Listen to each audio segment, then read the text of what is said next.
Magandang araw mga kaibigan. Bigyan natin ng reaction opinion itong post na ang balita ngayon. Title, Bam Aquino namimiss na rin umano si Noynoy Aquino. Nagbigay pugay si Senator Bam Aquino sa kanyang pinsan na si dating Pangulong Benigno Noynoy Aquino III sa paggunita ng ikalimang anibersaryo ng pagpanaw nito. Kahapon po yung death anniversary. Ayon kay Aquino, sa gitna ng mga isyong kinakaharap ng bansa, lalo na ang katiwalian, mas nararamdaman niya ang kakulangan ng uri ng pamumunong ipinakita ni Pinoy. Ngayong nahaharap ang ating bansa sa napakaraming isyo ng katiwalian, lalo't higit nating namimiss ang isang leader gaya ni Pinoy.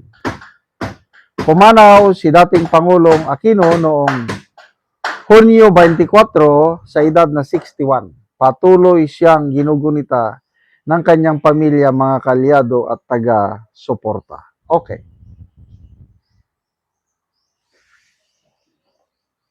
Panahon ng Pinoy. Ako, nasa active service pa ako. Kung i-compare ko ngayon, panahon ni Marcos Jr., malayong mas matiwasay ang pamumuno ni President Noynoy Aquino. Experience ko ito. Yung infrastructure programs o projects ng Aquino administration nakita ko, I tell you, palagi kaming mag-ikot sa buong Pilipinas kasi nasa general headquarters na ako sa Camp Aguinaldo. Magbisita kami all over the Philippines, mga different camps ng AFP. Madaanan namin ang mga kalsada or magsakay kami ng helicopter, makita ko kaliwat kanan ang infrastructure program panahon ni Pinoy Aquino.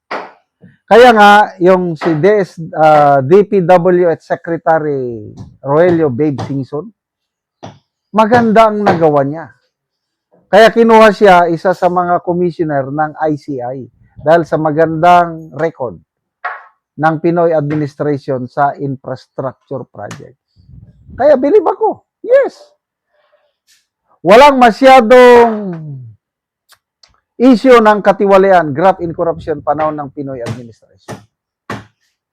Ang naging weakness lang ni Pangulong Pinoy, kasi hindi naman talaga perpekto ang mga administrasyon, yung nangyaring Luneta shooting, yung mga Chinese tourist, ang taga-Hong Kong ata yun. Ayun, failure niya yun. Tapos yung Mama Sapano massacre, SAP 44, yun, failure niya yun. Mayroong mga failure niya, but all the rest, para sa akin na paningin ko, ayos ang Pinoy administration.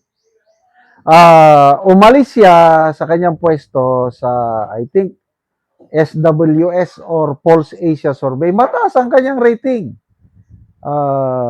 Kung tama yun, nasa 60 plus ang kanyang exit rating. Pinoy. I-compare mo, Marcos ngayon.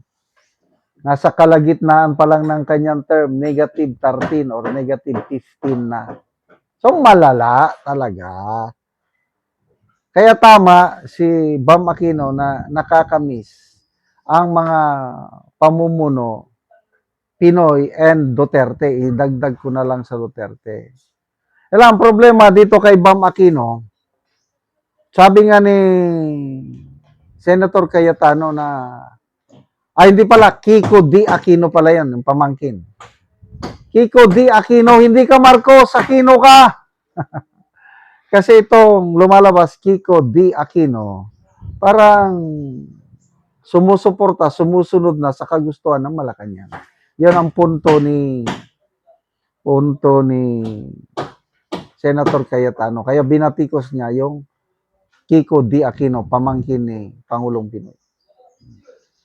So, tanong natin kay Senator Bam Aquino, nag-iingay ba siya sa flood control anomalies? Parang hindi. I think isa siya sa pumirma sa partial flood control report ni Ping Lacson. Okay? So, ibig sabihin, kakampi na siya ng Marcos Jr. administration sa tingin ko. Kaya, dapat, huwag kayong kain suka. Kaya nawala ang mga Marcoses dahil sa mga Aquino. Ngayon, ang mga Aquino na mortal na kalaban ng mga Marcoses lumalabas para magkakampi na. Kaya ang tawag dyan, anong tawag dyan? Kain suka. Nung una, sinisigaw, diktador, magnanakaw. Ano ngayon? Anong sigaw? Yung pinangunahan ni Kiko D. Aquino na Million March. Yung mga protesta nila noon. Bawal sumigaw ng PBBM resign eh. Yan. Rally sila kontra corruption, kailang walang magre-resign. Ang pinagre-resign, si BP Sara. Si PBBM, wala lang. Diyan ka lang. Wala kang kasalanan, BB. Ay, nako. So, kung meron man tayo, magbasa tayo sa mga reaction. Bagong post mo lang ito ha. 508 ang nag-react. 480 ang tumatawa. 22 lang ang nag-like. Kasi nga, itong mga Aquino, na sila yung number 1 na oposisyon nung una, wala na. Ang tunay na oposisyon, sabi ng isang political scientist, ay si BP Sara. Ang mga dilawan, hindi oposisyon. Bakit? Hindi nila kayang i-call out o hindi nila kayang batikusin ang Marcos Jr. administration sa nangyayaring talamak na korupsyon ngayon. Hindi nila pwedeng ma-head on. Katulad ni Congressman Erese. Yun ang tunay. Inano niya, PBBM, command responsibility, bakit mo pinabayaan? Ganon. Etong sina Aquino, De Lima, Trillanes, Risa, wala. Tahimik sila. Bakit? Yun na nga, baka kain suka ang nangyari.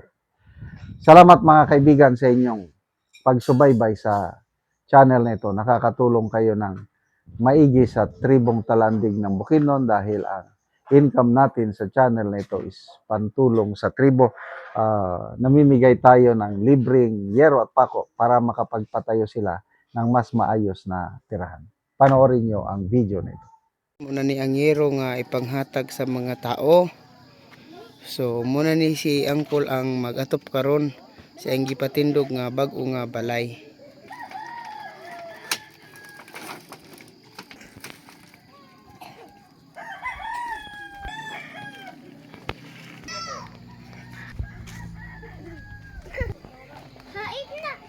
Ug karon mo na ni gipatindog ni nga balay ni Angkol Uking nga taga Sitio Malipayon.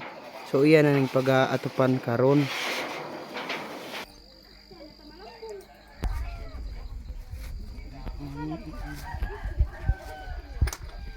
Naubaw.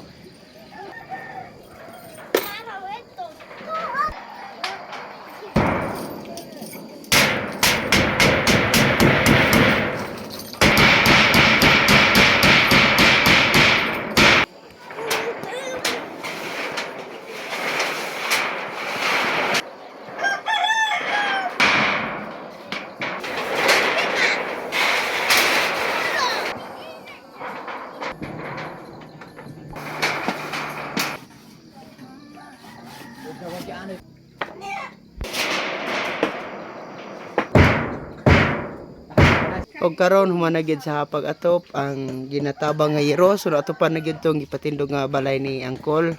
Kita ginato nga nindot na gyud. Salamat sa Ginoo nga nagtabang og sa aning asin. Unta nga magpadayon nga tabang aron daghan pa ang matabangan. Oo, so pila ka bulan kol nga gipatindog nimo ni nga balay bago pa naatupan? Isa ka bulan.